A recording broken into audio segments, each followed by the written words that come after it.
Good day and welcome to the KVV Training Centre. My name is Mariette van Zyl and today we'll be discussing the conveyancing process. The steps in the conveyancing process before we get to the attorney's office is quite simple. It's firstly the signing of the contract, then the securing of the finance of the purchase price, and then registration.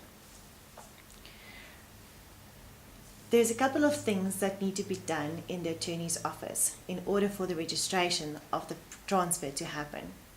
Firstly, the attorney as an accountable institution must comply with the provisions of FICA.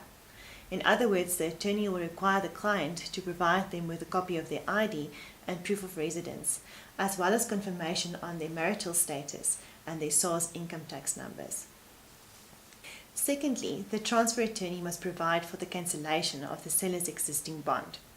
Say for instance the seller has a bond with Standard Bank. Standard Bank will not allow the registration of the property to the name of the purchaser without being ensured that their amount due to them will be paid up on date of registration. In order to do this, the transfer attorney will request cancellation figures from Standard Bank. Standard Bank will issue these figures to the transfer attorney, confirming the amount that is payable to them on date of registration. This amount is issued as of today's date, plus interest until date of registration. Important to note here that most banks require the client to give them 90 days notice of the intention to cancel their bond. If you don't give the 90-day notice, then the notice will start running from the day that the transfer attorney requests the cancellation figures. If the 90-day notice does not run out, the seller will pay penalty interest to the bank for the period that is remaining. The cancellation amount is secured by means of guarantee, which will be issued during the course of the transfer process. The transfer attorney further has to provide for clearance certificates by the municipality as well as any body corporate or homeowners association that might exist. A clearance certificate is a certificate issued by this institution, say for instance the municipality, confirming that all their amounts due to them have been paid up to and after the date of registration. It's issued for a period after registration because at this point in time we don't know the exact date of registration and what it's going to be. The municipality will therefore issue figures for up to 4, 5 or 6 months in advance, which is then payable by the seller. Once the seller has paid this amount to the trust account of the attorneys will pay it over to the municipality and the municipality will issue a rates clearance certificate. The same principle will go for a levy certificate issued by the body corporate as well as the homeowners association. Because this amount is paid up to a date after registration, there will be a credit due after registration to the seller. This credit will be refunded by the municipality or the body corporate to the seller after date of registration. The most important function of the transfer attorney is to secure the finance and make sure that the purchase price is secured before any registration can happen. This happens by means of mostly a mortgage bond that's registered by the purchaser, in other words finance granted by the bank, or a portion that can be paid in cash. If the client for instance pays a deposit or buys the whole property in cash, the full amount of the purchase price will be paid into the trust account of the attorney, which will invest this account in an interest-bearing account in favour of the purchaser. These funds therefore remains the purchaser's funds until date of registration. Only on registration will the amount be paid over by the conveyancers to the seller. Against these funds that is invested, the conveyancer can also issue guarantees for the cancellation of the seller's existing bond. In other words, the amount stays safe in the interest-bearing account for the interest of the purchaser until date of registration. The cost of such investment, though, is for the account of the purchaser. Further to the above, the conveyancer also needs to acquire a transfer duty receipt from SARS. Transfer duty is a tax levied by the government on the purchase of property and is payable by the purchaser. However, even if it is exempted, in other words the purchase price is below 900,000 Rand, we still need to get a transfer duty receipt. As SARS also uses the transfer duty receipt to make sure that all parties' income taxes are paid up to date. If there is an amount payable by the purchaser, this amount will be paid together with the transfer costs to the trust account of the conveyancer, and the conveyancer will pay this amount over to SARS. SARS will then issue the transfer duty receipt, which is a document that needs to be lodged in the deeds office together with all the other documents for registration. It is important to note that transfer duty needs to be paid within 6 months from the date of the signing of this offer to purchase.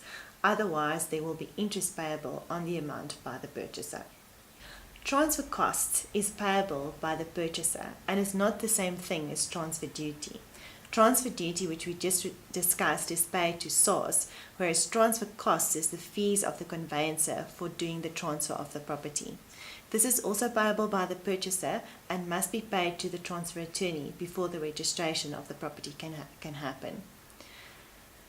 The transfer attorney will now draft their documentation for signature by the clients. The purchaser and the seller will have to sign documents at the office of the attorney, which will include the power of attorney to transfer the property in the deeds office, as well as FICA affidavits that need to be signed by both parties. At this point, we will also require the clients to bring in their original FICA documents so that we can view the integrity thereof and make certified copies for our file. The transfer attorney will now draft the documents for signature by the parties in their office.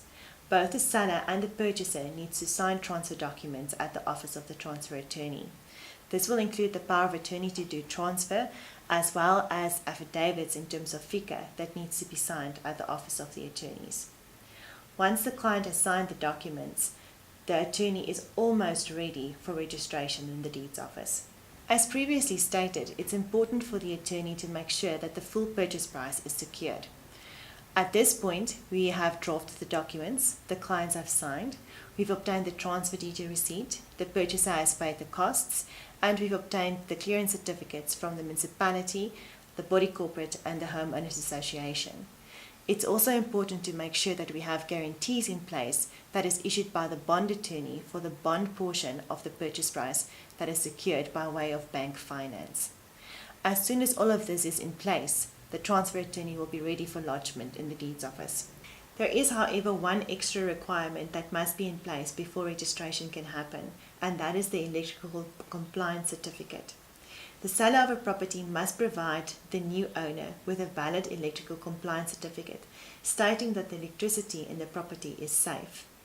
This certificate might not be older than 2 years, and therefore mostly a new certificate must be issued by the seller before registration can happen. The cost of issuing the certificate is for the seller's account.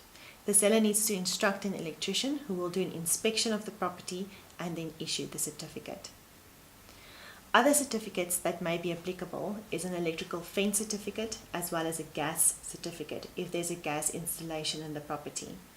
In other areas other than Gauteng, one can also have a beetle certificate as well as a water certificate, which is applicable in Cape Town province.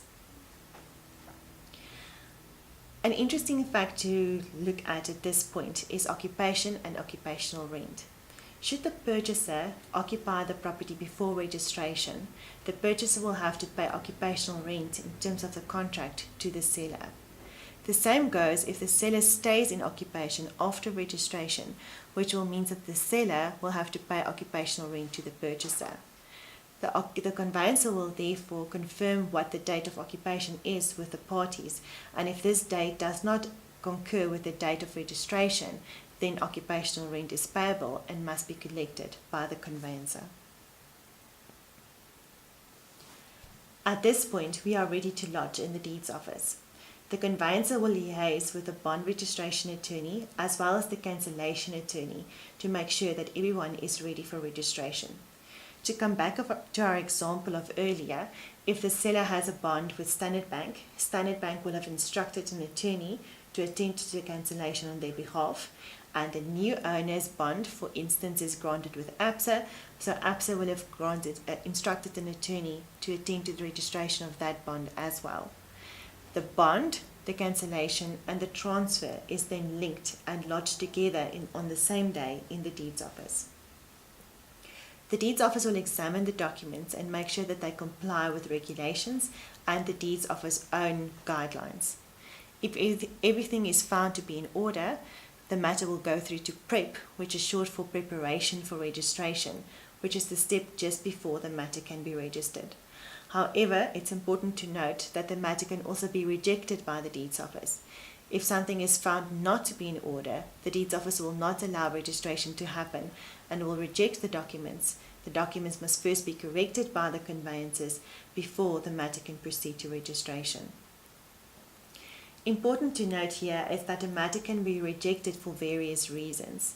It may be because there was an error in the drafting of the documents, but it can be something more severe, like one of the parties was sequestrated and therefore as an insolvent person cannot proceed to sell or buy property without a curator that needs to consent to this transfer.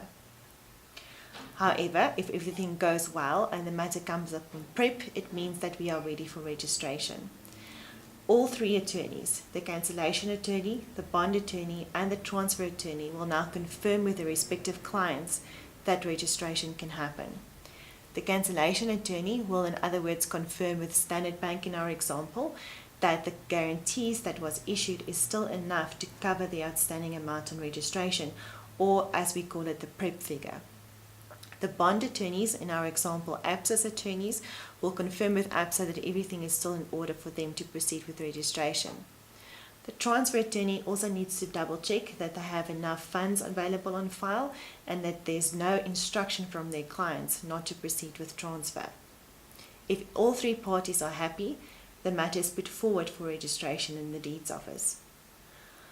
Once the matter comes up for execution in the Deeds Office, all three parties will sign the documents in the Deeds Office, as well as the Registrar of Deeds. At this point, registration happens, as soon as the Registrar has signed the documents. After this, the documents in the Deeds Office will go to data, where data capturers will capture the new information of the new owner and the new bondholder, and after that, it will go to what is called microfilming, where the documentation is scanned for safekeeping by the Deeds Office. Once the document is scanned, it will be delivered back to the attorneys that lodged the documents for onward transmission to their clients. The title deeds as well as the bond will be sent to the new bondholder for safekeeping. In both the bond and cancellation attorney's office, the process is now complete. They've advised the banks of registration and the money has paid out in terms of the guarantees.